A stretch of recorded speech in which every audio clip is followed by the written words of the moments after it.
आज आहे 24 मार्च म्हणजेच वर्ल्ड टीबी डे आणि टीबी विषयी जाणून घेण्यासाठी आज आपल्यासोबत तज्ञ व्यक्ती आहेत आणि ही तज्ञ व्यक्ती आहेत doctor Shivprasad Kasat sir.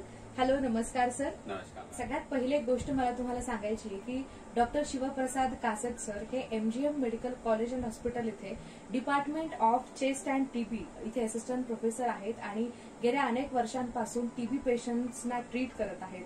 Sir नमस्कार आणि तुमचं एमजीएम 90.8 FM वर खूप खूप स्वागत. थँक्यू.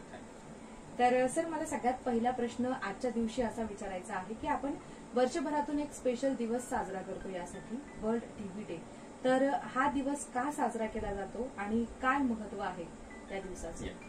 वर्ल्ड टीबी डे हा आपण साजरा करतो याच्या मागचं कारण असं आहे की सन 24 मार्च 1882 रोजी सर रॉबर्ट कॉक यांनी टीबी ज्यामुळे होतो त्या जीवाणूचा सर्च केला होता.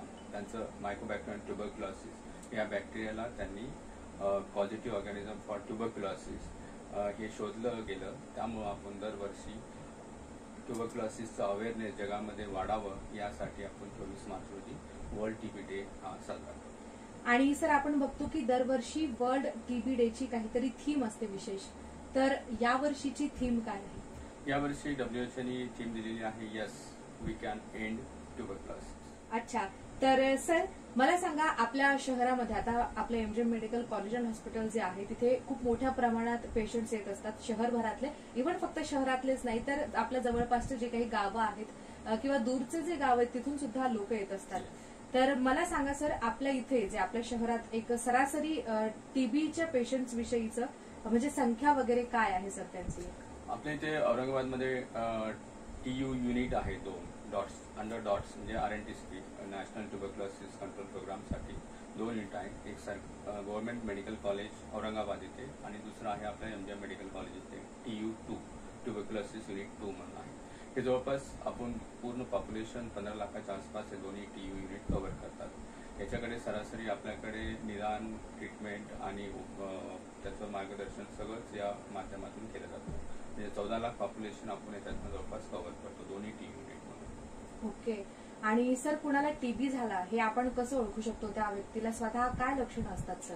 ट्युबरक्युलोसिससाठी युजली सर्वात महत्वाचं म्हणजे ताप येणं, खोकल्यामध्ये कफ बेडका पडणं, जवळपास 2 आठवड्यापेक्षा जास्त असणारा खोकला हा आपण सस्पेक्टेड ट्युबरक्युलोसिस म्हणून ग्राह्य धरायला पाहिजे आणि त्यानुसार त्याची इव्हॅल्युएशन म्हणजे त्याचं पुढच्या टेस्ट वगैरे करून कन्फर्म करणं गरजेचं आहे टीबी आहे किंवा नाही आहे.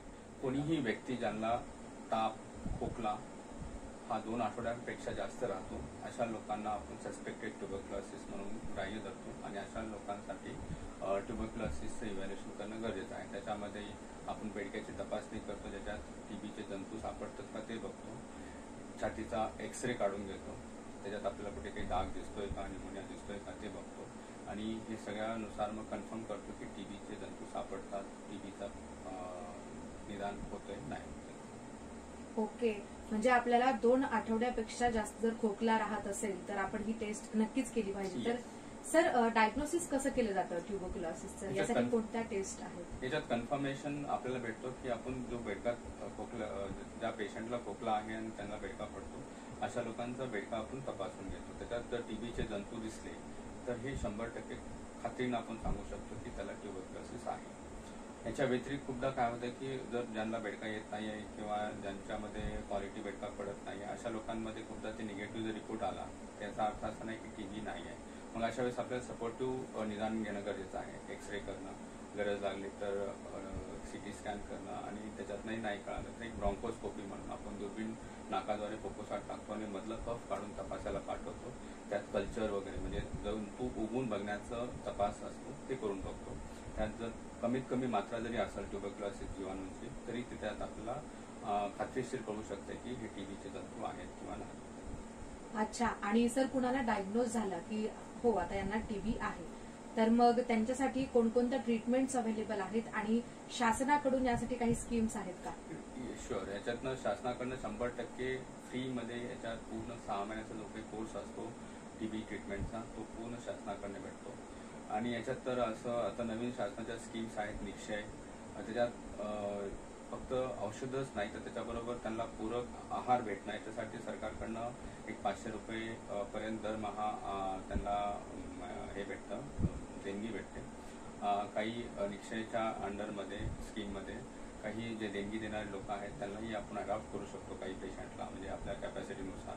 कोणी 2 पेशंट, 10 पेशंट, 25, 50 अशा कॅपॅसिटीनं ते पूर्ण 6 महिन्यासाठी त्यांच्या आहाराची जिम्मेदारी घेतात, जेणेकरून फक्त औषधच नाही त्याच्याबरोबर पूरक आहार पण भेटणं हे गरजेचं असते. त्यासाठी हे सरकारी स्कीममध्ये अवेलेबल आहे. आणि सर टीबी, आता एखादा आजार आपल्याला डायग्नोज झाला तर त्यावेळी ती व्यक्ती जरा घाबरूनच जाते, दचकून जाते. तर मग अशा लोकांसाठी तुम्ही काय सांगाल की टीबी पूर्णपणे बरा होऊ शकतो का, आणि किती वेळ लागतो आपल्याला पूर्ववत होण्यासाठी? खात्रीनं टीबी हा पूर्णपणे बरा होणारा आजार आहे. फक्त त्याच्यात कसं आहे की खूपदा मी बघतो की प्रामुख्यानं फिमेल्समध्ये हे प्रमाण खूप जास्त असते, किंवा ज्यांचं सासरी काय म्हणतील, टीबी झालं तर काय म्हणतील, त्यासाठी ते खूपदा लपवून ठेवतात किंवा सांगत नाहीत, आणि खूपदा औषधोपचाराकडे दुर्लक्ष केला जातो. तर हे घातक असते. जर औषधोपचार पूर्ण नाही झाला तर हा टीबी जो 100% खात्रीनं बरा होणारा असतो तो मग ड्रग रेजिस्टंट म्हणजे MDR संसर्ग जो आहे तो जास्त डेंजर आहे, आणि त्याच्या प्रमाणात आपण जाऊ शकतो जर व्यवस्थित उपचार नाही केले तर. उपचार कसं आहे की याचा 6 महिन्याचा अवधी असतो.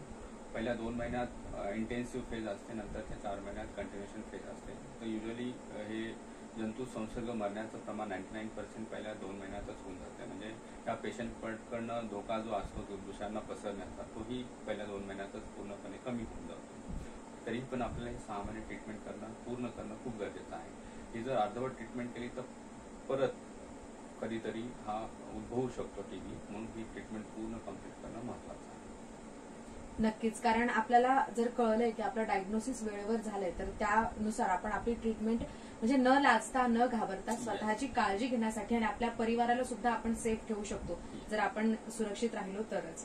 तर सर अजून एक शेवटचा प्रश्न मला तुम्हाला असं विचारायचा आहे की जे टीबी पेशंट्स आहेत किंवा त्यांचे जे फॅमिली मेंबर्स आहेत त्यांच्यासाठी स्पेशली तुम्ही काय मेसेज द्याल तुमच्याकडून? याच्यात घाबरून जाण्यासारखं काही नाहीये. निदान जर झालं तर हा खात्रीशीर पूर्णपणे बरा होणारा आजार आहे. याला नियमित औषधी घेणं, जरी बरं वाटलं आपल्याला त्रास कमी झाला तरी हा कोर्स जो 6 महिन्याचा आहे जे किंवा डॉक्टर सांगतात त्यानुसार 8 महिने तो पूर्ण करणं खूप महत्वाचं आहे. आपण खूपदा असं बघण्यात येतं की बरं वाटलं की 2 महिन्यात आपण औषधी कमी करतो. अशा वेळेस पुन्हा जो टीबी होतो तो थोडासा घातक, ड्रग रेजिस्टंट ट्युबरक्युलोसिस होण्याचं प्रमाण जास्त असतं. त्याच्यामुळं घाबरून न जाता पूर्ण ट्रीटमेंट करणं खूप महत्वाचं आहे, आणि हा खात्रीशीर पूर्णपणे बरा होणारा आजार आहे. तर ऐकलत ना, म्हणजे सगळ्यात महत्वाची गोष्ट आहे की वेळेवर डायग्नोसिस होणं, आणि डायग्नोसिससाठी सोप्या गोष्टी आहेत की 2 आठवड्यापेक्षा जास्त दिवस खोकला, सर्दी, ताप राहत असेल तर आपण नक्कीच डायग्नोसिससाठी जावं. सगळ्यात पहिले लवकर डायग्नोसिस करणं आणि डॉक्टरांच्या सल्ल्यानुसारच ट्रीटमेंट घेणं, ह्या गोष्टी आपण जर फॉलो केल्या तर नक्कीच आपल्याला याचा फायदा होईल. आणि थँक्यू सो मच सर. आज वर्ल्ड टीबी डे निमित्त तुम्ही वेळातून वेळ काढून आमच्यासोबत गप्पा मारल्या, आणि खरं म्हणजे खूप महत्वाच्या गोष्टी तुम्ही आजच्या दिवशी सांगितल्या, त्याबद्दल मनापासून आभार. थँक्यू.